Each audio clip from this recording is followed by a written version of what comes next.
going on in the world of cryptocurrencies. It seems to have been a bit of a crypto winter in the last sort of 12 months. What are people talking about at this stage? You know, there's been all sorts. We've had SBF, which has probably put a big dent in people's trust of cryptocurrencies at large. But what's the sentiment at this point? Yeah, so I think you're right. You know, crypto took a complete battering. As far as asset classes go, you know, we tend to see the more speculative asset classes fall when there are these large macro events. Okay. So in other words, you know, when interest rates started to increase, when the Fed started their tapering process, the asset class that we saw fall first was crypto, shortly followed by tech, and then we started to see alternative equities and so on and so forth. So now that we're seeing in 2023, okay, the inflation pressures are cooling off a little bit. We're starting to see that the Fed may, later on in this year, reverse, they may pivot on their tapering process. Sure. I would expect to see some of the more speculative asset classes. We're starting to see it with tech already. I would naturally expect things like crypto that fall a little bit more speculative than tech to follow suit with that as well. Kind of like how a dog's tail waves. Yeah. Does that make sense? Like the furthest point, the most speculative assets are the ones that are going to see the greatest movement. I would agree. I think it's the most prone to wider market movements. That's why we saw such an enormous run in 2020 and 2021 as a response to COVID, or this fiscal stimulus that was created. A cheap US dollar made things like Bitcoin and alternative cryptocurrencies way more attractive, way more valuable as the US dollar was losing value. Okay, past 12 months we've seen the US dollar gain so much value that it's been, you know, aside from all the scandals and the SBF and you know, there has been a lot of internal combustion within crypto anyway, which I think was sort of needed. Just to calm things down. Well, it was becoming a little bit .com-y, right? You know, there were a lot of websites, if you like, similar to the .com bubble that just didn't really need to be there. Everyone was trying to get in on it. A lot of bad actors. You know, the quick way to make money was in crypto, and it didn't necessarily. You know, crypto originally was for the nerdy people, the people who loved the technology, wanted to be a part of some kind of social shift. All of a sudden, you know, when wealth was created and these, you know, everyone's involved. These nerds were driving Lamborghinis. All of a sudden, you know, anyone who, you know, these bad actors, all of them got involved, and we started to see projects that weren't created for the tech. They were potentially piggybacking off some alternative code, and as a result, they you know, resulted in scams and so on. Did you see it as a bit of an alarm bell then when you saw that cryptocurrencies were getting wide attention from the likes of Goldman Sachs, Morgan Stanley? All of a sudden, when they're talking about it being part of serious portfolios, were people within the crypto space like, hang on, maybe we've got past the point of this being a niche asset, it's become mainstream, and because of that, maybe we're approaching the end of the market cycle? I think there's two camps to that, really. You've got the side of the crypto guys who really don't want banks involved. They see crypto as an alternative means of banking, right, to supply the unbanked. You know, things like Bitcoin can't be controlled by any one central agency. And then you've got the other side of the crypto community who say, actually, these banks are getting involved with it. That's great. It's more exposure. It creates real world, you know, application for some of these cryptos. So I think it comes down to individual token holders, you know, and what their individual coin utility provides. And because it's decentralized by its own virtue, there can't be one central message, can there? Yeah. And everyone has a right to chip in with their own opinion. And this is why you see people increasingly critical of these central bank digital currencies. Again, you've got kind of a debate within crypto saying, okay, are CBDCs good for crypto? Will they bring us exposure? And then you've got the other side of crypto saying, actually, this is a way for the state to control our money, no different to having money in the bank account. So then it reduces well, not pointless perhaps, but the utility. The whole purpose of it being created in the first place goes out the window if you give the control back to central banks. Absolutely. I can understand why that would upset people. And that is happening. You know, the UK central banks are putting CBDCs in play. We'd expect to see it from the US as well. What are they calling it? Bitcoin? I like that. Yeah. But yeah, like I said, I'm increasingly bullish this year. And what we've also got running alongside the macro environment, alongside the fact that, you know, tech stocks are now starting to pump and you know, inflation is cooling off and we've got a weakening dollar, aside from all of that, we've also got the Bitcoin halving in 2024, which, if you're not familiar with the halving cycle of Bitcoin, every 4 years, they reduce the amount of rewards that are given to Bitcoin miners. So therefore, the supply every 4 years, this is why people eventually predict that Bitcoin could hit $1 million, because the supply of Bitcoin is reduced, is halved, hence the halving name, every 4 years of its creation. Okay, so it becomes more scarce. It becomes way more scarce. It becomes harder to mine. Yeah, more expensive to mine. More expensive to mine. And you've got high, because that's one thing that people don't realize, like the amount of energy required to mine Bitcoins is huge. And when you think about where energy prices have been over the last 12 months since the invasion of Ukraine, that must have a knock-on effect to cryptocurrencies, especially Bitcoin, right? Definitely. I mean, there is a fix to that they're looking at renewable and clean ways to provide the energy needed to mine Bitcoin.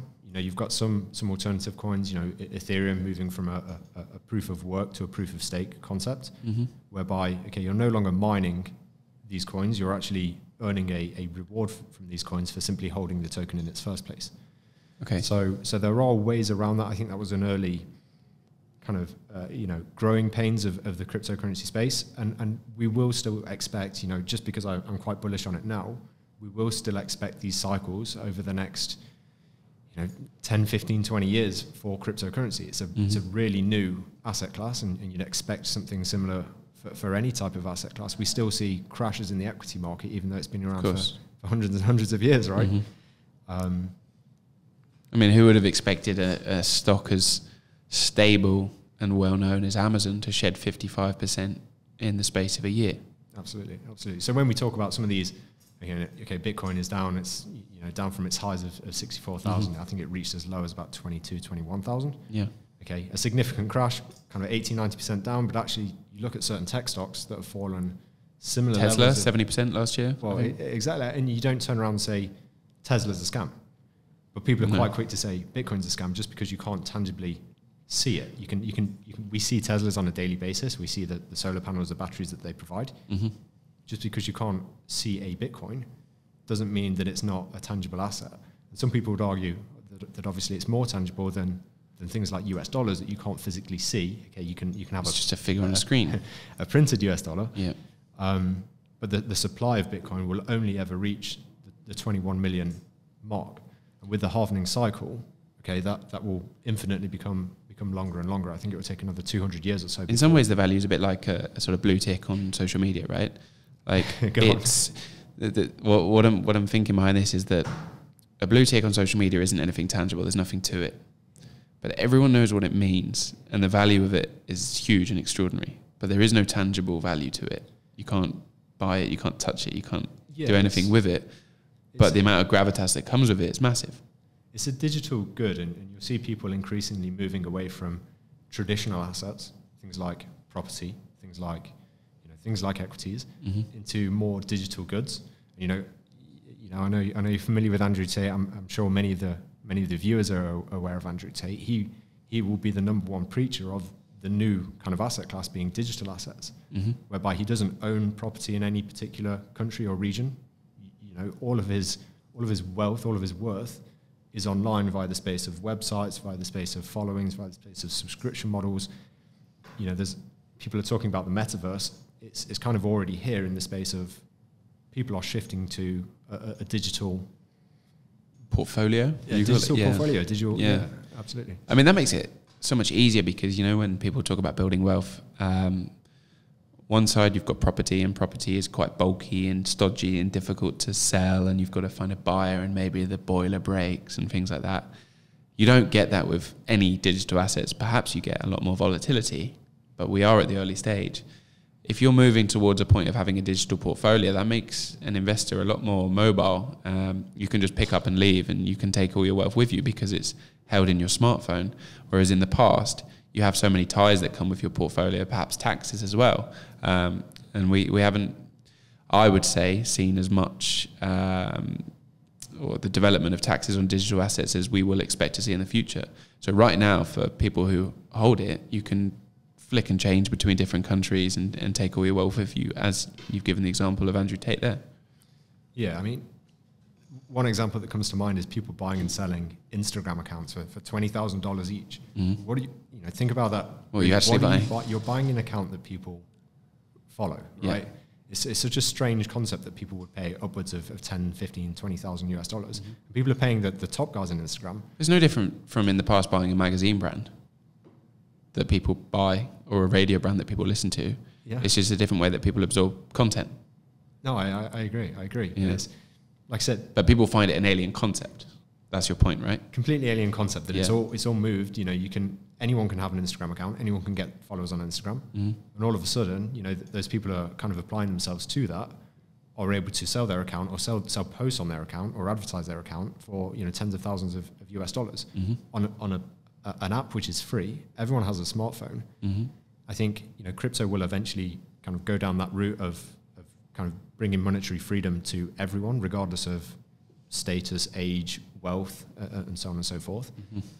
It's just, you know, people are probably going to be watching this a little bit skeptical based on what's happened over the past 12 months. But even if you track the lowest that Bitcoin has been over the past 12 months, like I said, I believe around 21,000 US dollars at its lows this year. If you track that back against the previous 10 years, you'd still see its returns of 500%, 600%, 700%, based on where it's come from across that space. Which really pushed the value up so high and across the whole sort of crypto space and tech space and so many stocks. It's completely hypothetical, but what space do you think we'd be in if that hadn't happened? Do you think the trust level would be the same? Do you think it would be higher? Do you think it would be lower? Where would we be had that sort of macro event not taken place? It was the perfect storm. I'm not sure about particularly timing, whether 2020 was a great year for it to happen. It seemed like the crypto market was a little bit kind of underdeveloped in terms of its utility and so on. You had coins that were being pumped to billions of dollars of value that didn't really yet have a purpose. They were still in the development phase. And all of a sudden, when 2020 came along, okay, these coins found themselves worth billions of dollars. People were billionaires were created across that space. Yeah. But they didn't really have a tangible feature and purpose and utility of their underlying project. So I think it probably came a little bit too early for crypto, and this is why I'm still positive about the direction moving forwards. I still think there's plenty of space to grow. But where do I think it would be if 2020 never happened? I think actually it would have been a really slow, really quite quiet steady period. Growth. For crypto. I believe Bitcoin around the time of just before, about 2019, just before the COVID pandemic really hit, was about 12,000 US dollars. It dropped to 3,000 US dollars in March of 2020.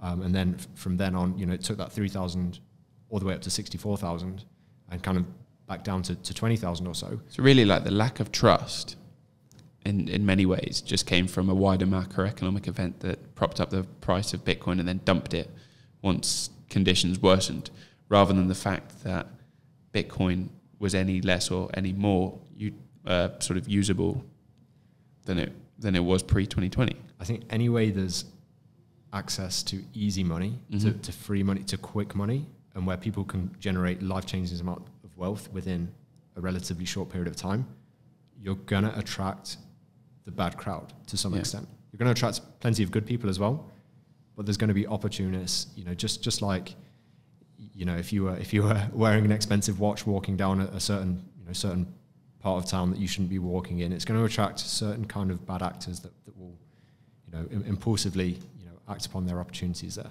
And I think a similar thing happened to crypto across 2020 and 2021, especially, the later down the line that we pushed it. People had the chance to develop a bit of a plan. So people chasing gains in cryptos were comparing them to watch thieves down a dodgy street. Well, there are thieves within crypto, absolutely. Okay, yeah. You're speaking more about the people who set up. There are crooks, Okay, I'm with you. I thought we were talking more about the investors. Okay, no, that's completely fair. Yeah, no, I'm nothing against investors. Absolutely, we all invest in crypto. We've probably more the scams and the scam, the things that are created to attract good money from good people into the hands of bad people. Sure, is one of those consequences that we'll get, as well as the fact that like you said, crypto has kind of gone down the path of trying to somewhat avoid regulation, and I think regulation could be a good thing, could be a bad thing for the crypto space. I think naturally when you kind of advertise yourself as something that is less regulated than stocks and so on and so forth, traditional assets, all of a sudden that's a bit of a green flag for these bad actors who are going to invade that space.